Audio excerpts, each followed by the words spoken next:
Jorge Andrés Castañeda, qué gusto saludarte, Jorge, ¿cómo estás? Muy buenos días, Luis. Feliz aquí de estar como todos los martes. Oye, ¿qué hay detrás de todo esto?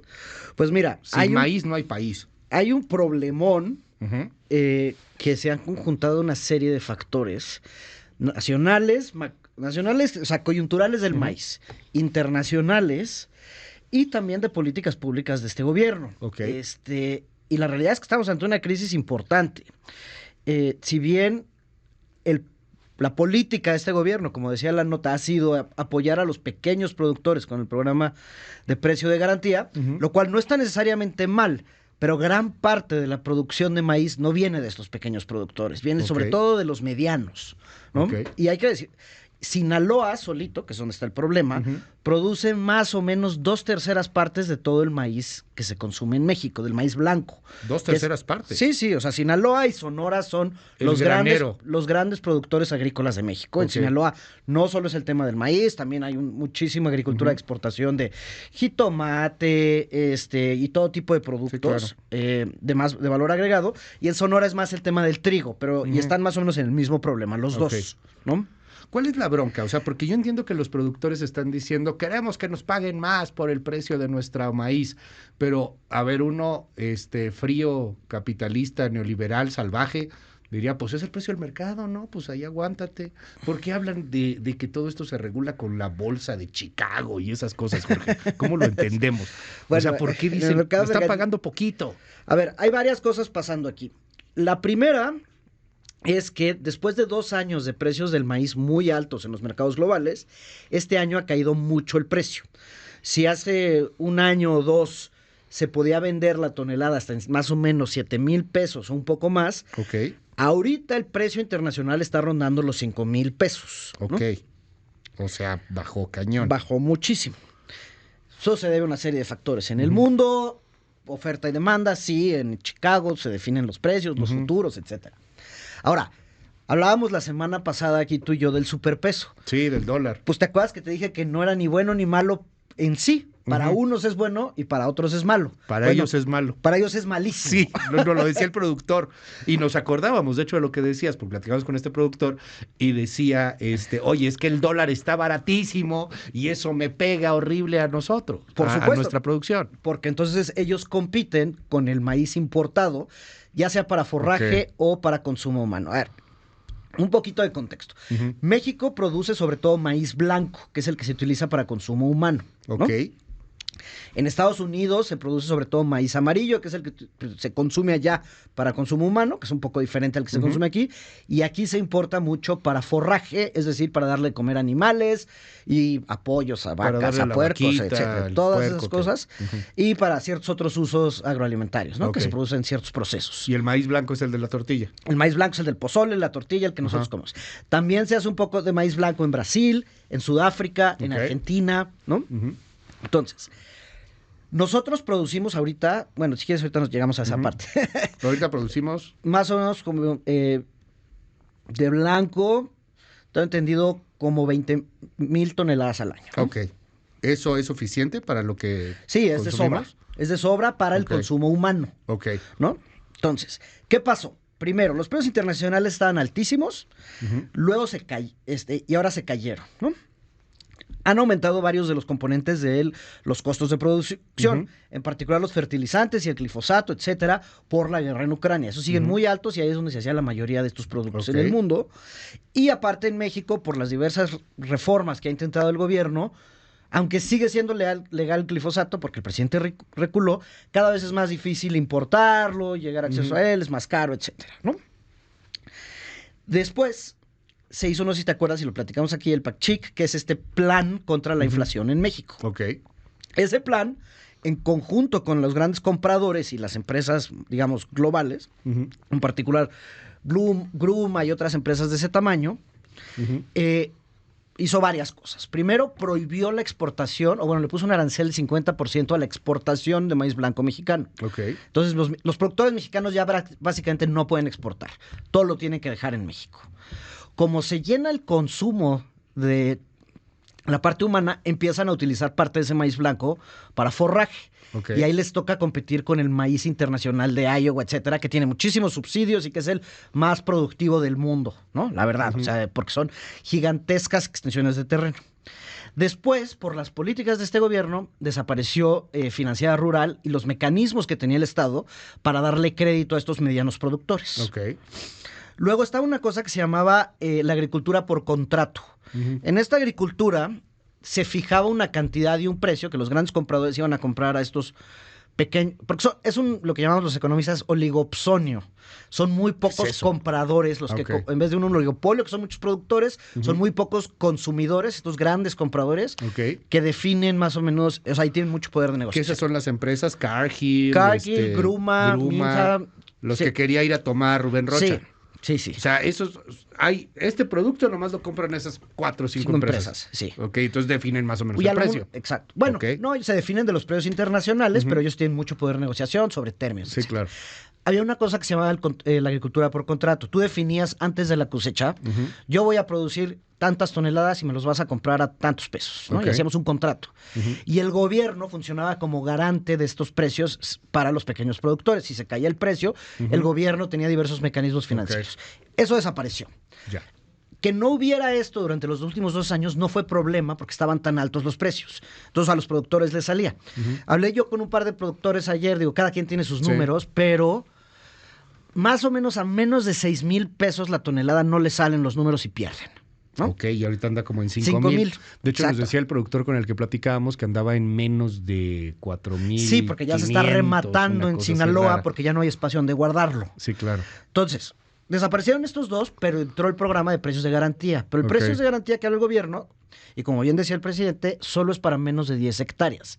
Es decir, son productores muy chiquitos. Nos decía este cuate que es como para productores de supervivencia. Sí, una claro, cosa así. casi es para subsistencia, lo que se llama agricultura de subsistencia. 10 hectáreas es poquísimo, ¿no? Son microproductores que tienen muchísimos problemas. Es gente que vive en extrema pobreza. Hay que hacer cosas para ayudar a esos microproductores. A ellos sí se les da un subsidio. A ellos se les da el precio de garantía ahora. Que lo compra el gobierno a través de Segalmex. Al precio que quedamos. 6,950 pesos la tonelada, que es un muy buen precio, pero solo para 2,000 de las más de 6,000 de 6 millones de toneladas, que produce Sinaloa, por ejemplo. Entonces, todo esto que compró Segalmex, de hecho, lo tienen ahorita en las bodegas privadas de todo tipo, en Culiacán, entonces ya no cabe el resto de la producción, porque Segalmex no lo ha sacado de ahí, entonces está pudriendo la producción porque le da el sol si no la guardas, ¿no? Entonces, luego, te decía, el peso. Aumento en tasas de interés, como ya no tienen acceso a la agricultura por contrato, tuvieron que ir a bancos privados y las tasas de interés están muy altas, están pagando hasta el 20% de interés los productores. Cada vez es más caro para ellos, los fertilizantes, el glifosato es más difícil. Entonces, pues ahora vienen los pagos en julio a los bancos, porque son créditos, digamos, temporales. Lo sacan antes de la cosecha para contratar gente, comprar los insumos, etcétera. Y ahorita los tienen que pagar. Entonces, muchos productores ahorita van a tener que rematar, porque ya no hay ni dónde guardar el maíz, porque están ocupadas las bodegas por Segalmex. No tienen los precios, los compradores, o sea, por eso el gobierno y el gobernador están diciendo, es culpa de estos compradores. Digo, sí son mala onda esos compradores, pero están en el negocio de ganar. No son hermanitas de la caridad tampoco. No son hermanitas de la caridad, ¿no? Son bastante mala onda, pero pues, están en el negocio de ganar dinero. A ver, pero en el gobierno neoliberal de Peña Nieto, bueno, esto sí viene desde había el 2004. Estos precios de garantía. En no, el no gobierno... era la agricultura por contrato, sobre todo, y Financiera Rural, que era la que les prestaba en muchos casos. Había apoyo. Había apoyo financiero y este sistema de intermediación del gobierno. Déjame compararlo con otros países. ¿Cómo le hacen allá? En Estados Unidos tienen subsidios gigantescos. Porque ¿sí? Tiene una importancia política muy importante, sobre todo el maíz, por el estado de Iowa. Porque todas las primarias de los procesos presidenciales, tanto demócratas como republicanas, empiezan en Iowa. ¿Y por qué le quitan el apoyo en este gobierno? Pues aquí el argumento, yo estoy imaginando que lo que dice el presidente es, ahora en vez de ayudar a los medianos, que esto ayudaba, o sea, estamos hablando de gente de que produce 400 hectáreas. Son empresarios agricultores, pero no son ningunos señores oligarcas, ¿no? Como los quiere pintar el presidente. El presidente yo creo que vive en esta dicotomía de los microproductores de agricultura de subsistencia y todos los demás son malos. Resulta que todos los de en medio son en realidad los que producen el maíz que consumimos, ¿no? Productores de 400 hectáreas, algunos un poco más grandes, unos más chicos de hasta 100, ¿no? Son los productores aspiracionistas. Aspiracionistas. Son los productores clase media. Están casi todos en Sinaloa, que se ha vuelto una potencia agrícola, o sea, en muchísimos... Y mundial, además, mundial, no, es muy... Pero en este caso están en desventaja clarísima, porque no pueden exportar su producción por lo que hizo en el PACCHIC, ¿no? Que se les puso un... sí, claro, les limitaron, no podían exportar. O sea, tienen un arancel a la exportación de 50%, enorme. Entonces, no pueden exportar, ¿no? De hecho, aparte importamos un montón de maíz blanco para que no subieran los precios de Sudáfrica. Más o menos 500... creo que me parecen que eran 521. Ayer el presidente dijo algo del tema y señaló que de hecho va a buscar aranceles, ¿no? También para la importación de maíz blanco de otros lugares, para tratar de apoyar a los productores locales, etc. Sí, se había retirado ese arancel contra la inflación. Por la inflación. Ahora, pasa todo esto y el precio de la tortilla no baja. Ahí es donde el problema sí son los compradores pues, que están haciendo su agosto, ¿no? Porque están comprando muy bajo y vendiendo cara a la masa. Están vendiendo igual la masa que antes. Todos estos. Y no tomando en cuenta la caída del precio. Ya. Ahora, ¿qué puede pasar y cuál es el riesgo? En un ambiente totalmente neoliberal capitalista, pues si no pueden producir, que no produzcan y quiebren, ¿no? Eso diría la ortodoxia. Ahora, esta idea de sin maíz no hay país y todo eso, pues sí, la famosa gastronomía mexicana que hoy está en auge a nivel mundial. Es maíz. El maíz blanco que compramos todos, que comemos todos los días, ya sea tamales, tortillas, pozoles, sope, todo. Un taco puede ser en cuántas formas te imaginas. Todas. Una enchilada, pero el papadzul también. Un sope de alguna otra manera es también una especie de taco. A ver, sí, claro, estamos en todo. El maíz está en todo. Esos productores medianos ahorita pueden quebrar. Y eso es un gran problema. ¿Así? Pues sí, porque mira, si están teniendo que malbaratar su cosecha en 4,000 pesos la tonelada, cuando a ellos les costó 6 hacerlo y tienen créditos con el banco, le deben a proveedores, etcétera, y tienen que invertir para la próxima cosecha, pues sí es un problemón. Tómala. Y antes, te digo, pues existían estos mecanismos que no está mal necesariamente, yo no estoy entrando a si está mal o bien el precio de garantía para los chiquitos, pero ya no hay nada para los medianos. Y los medianos son los que producían el grueso de la producción nacional. ¿Estos medianos se pueden volver chiquitos? Pues no, porque, o sea, se pueden volver, pero entonces los precios de producción ya no son se vuelven mucho más caro. Pero si quiebran, por ejemplo, porque dices, pueden quebrar, o sea, pues si sí, quiebran, son a lo mejor empresas que quiebran, tienen máquinas, tienen proveedores, tienen empleados, tienen que invertir para la próxima cosecha, le deben a los bancos, o sea, o a los agiotistas locales, porque a ellos tuvieron que ir a pedir prestado. Me voy a poner así como entonces, muy chayotero, neoliberal. Es para el año que entra. O sea, estás haciendo más pobres. Estás haciendo más productores chiquitos, estás haciendo, porque a los chiquitos pues sí les dan apoyo, pero esos chiquitos apenas es supervivencia, pobreza extrema, es para que ellos puedan hacer ahí su comida, los cuales, insisto, tienes toda la razón, hay que apoyarlos, claro que sí, pero a los que están generando riqueza, pues tendrías que apoyarlos más, ¿no? Pues para eso existe. Ahora, para sacar a los pequeños y que los pequeños se vuelvan medianos, no que los medianos se hagan más pequeños. Y ahora, que ya no están los contratos de agricultura por contrato, si entra el gobierno a un rescate, porque es lo que tendría que pasar, y es lo que están hablando, de llegar a un acuerdo sobre el precio en el que no pierdan tanto y sobreviva la gran mayoría de ellos, donde pongan una tercera parte los productores, una tercera parte las empresas compradoras y una tercera parte el gobierno, pues sí le va a costar mucho más dinero al gobierno de lo que le hubiera costado simplemente seguir con los mecanismos que tenían. En particular, el financiamiento de financiera rural, que les prestaba a estas personas y entonces podías renegociar esos créditos, etcétera. Podías tener... Y la intermediación del gobierno en los contratos de agricultura por contrato, como se llamaba antes. El presidente de la República dijo esto sobre los aranceles el día de ayer. Escuchemos. Estoy por firmar en esta semana para que en las tortillerías solo se use maíz blanco y no transgénico. Y esto va a ir acompañado del establecimiento de aranceles para que no se importe maíz blanco y se compre a los productores nacionales el maíz blanco. Porque también se dice, se importa maíz blanco más barato, sí, pero resulta que ese maíz blanco también es transgénico y tenemos las pruebas. Entonces estamos poniendo orden y no hay que tenerle miedo a las controversias, porque sí queremos, ¿no?, fortalecer nuestras relaciones económicas, comerciales. México es el principal socio económico económico comercial de Estados Unidos y nos complementamos y estamos dispuestos. Gracias por sus comentarios. 5571-131337, 5571-131337. La tonelada de granos acá en Sinaloa la llegamos a vender hasta en 9,000 pesos la tonelada en años pasados. Nos dicen en el WhatsApp, en Guanajuato, horrible, nos pagaron el trigo a 5,000 pesos. En el trigo también hay un problemón. Hoy nos enfocamos en el maíz blanco, pero también hay un problemón en el trigo. Quedaron de que Segalmex iba a pagar la diferencia para llegar a 7,400. Nada, no nos pagaron absolutamente nada. Nos dicen aquí, hola, muy buenos días. La tonelada de maíz y trigo la pagaron el año pasado todavía 9,000 pesos. Otra persona dice lo mismo. También que ahora en 5,000 en Guanajuato. Y eso del precio de garantía sí, ya no se lo dan a nadie, dicen aquí en el Y el otro WhatsApp. tema es que Segalmex está en el centro de un escándalo de corrupción gigantesco y un desfalco de 15,000 millones de pesos. Entonces, y que no han salido las reglas de operación clara para ver a quién le van a... O sea, aparte hay un problema administrativo de ejercer ese subsidio. Dice aquí mucha gente, Jorge, pero antes robaban más, antes le daban dinero a los narcotraficantes en Sinaloa. Bueno, eso yo no sé. Yo te digo la parte de políticas públicas en que se usaba el dinero, sin duda había un montón de desfalcos, pero en el caso agrícola era una cosa que funcionaba con problemas, no estaba bien el campo mexicano, no nos hagamos, ¿no?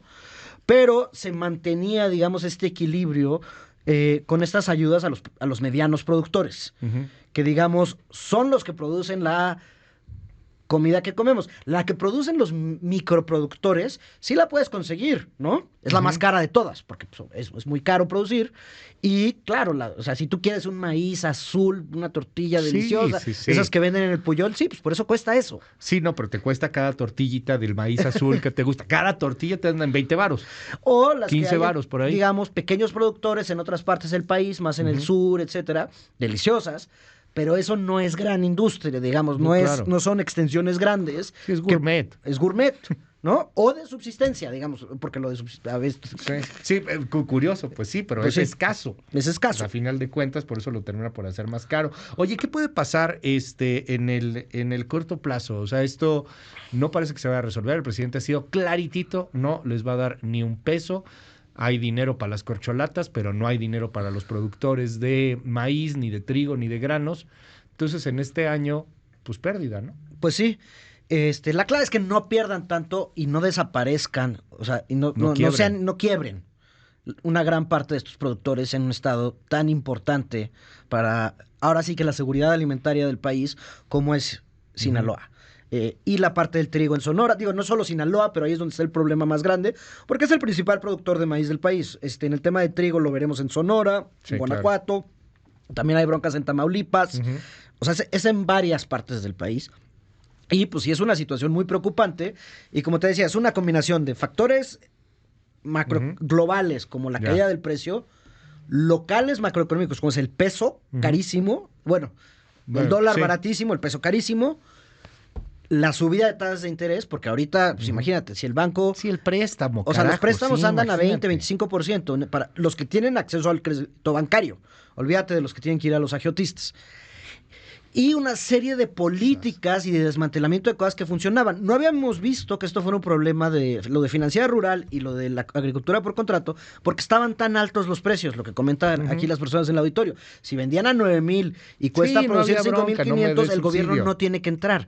Pero justamente esos mecanismos son para cuando caen los precios de esta forma. Ahora, el país más neoliberal del planeta, Estados Unidos, los apoya. Sí, claro. Y en Europa, olvídate de lo que apoyan la agricultura, es de lo que más se gasta la Unión Europea. Pero es que esta mentada visión que tenemos de que el campo está jodido no debería de ser. O sea, tenemos que tener un campo productivo, un campo empresarial, un campo de gente que puede salir adelante, pero no, queremos ver un campo fregado, ¿no? No, y en particular en estados como Sinaloa, era donde la agricultura se había vuelto una potencia, digamos, y se había vuelto una de las áreas económicas más dinámicas de la economía mexicana para exportación y para consumo nacional. Pero sí, ya lo hemos platicado, la exportación de berries en Michoacán, la exportación de aguacates, son negocios gigantescos, ya integrados, digamos, a las cadenas agroalimentarias, pues por lo menos de América del Norte, pero también globales. O sea, se exporta a Japón el aguacate, se exporta a Europa, o sea, se ha modernizado cierta parte de la agricultura, ¿no? Y sí se ha creado esta división gigantesca entre los pequeñísimos productores que no tienen acceso a capital, no se pueden modernizar, no pueden usar herramientas, porque simplemente es demasiado chico la parcela donde cultivan, y esta otra agricultura que ahorita estamos dejando morir. Gracias, Jorge. Muchos comentarios. En Chiapas, Maseca vende... sí, también las toneladas de harina para una tortillería las llega a vender en... ¿Cuánto me pone aquí? 17,000 pesos. Sí, pues obviamente hay una gran ganancia de estas empresas, ¿no? Sí.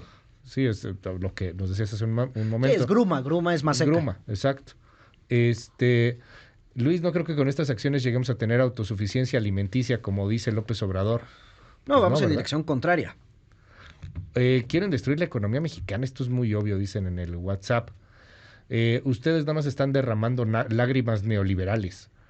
Bueno. Es al revés en esta. Sí, claro, es el neoliberal pidiendo que haya subsidio al campo, o sea, imagínense nada más, ¿no? Bueno, apoyos. Ya no hay agiotistas por la inseguridad, ahora ya los secuestran o los matan, la cosa se pone peor. Sí, claro, porque lo que me decía ayer una persona, y cuando todos estos quiebren, ¿quién va a llegar a comprar las tierras? ¿Quién tiene liquidez hoy? Es el narco. Es el narco, pues Cártel Jalisco Nueva Generación. O sea, si tú quiebras y necesitas la lana, pues ¿quién tiene lana hoy guardada? Pues ¿quién? Y luego allá, y luego en Sinaloa, Guerrero, etc. Bueno, mil gracias, querido Jorge. Te seguimos en tus redes. Jorge Acasta, ahí estamos en el Twitter, los jueves en El Economista. Y aquí andamos por todo. Mañana escribes del tema, ¿no? Sí, no, el jueves, perdón. El jueves voy a escribir sobre el tema. Sobre este tema. Te leemos ahí en El Economista. Gracias, Jorge.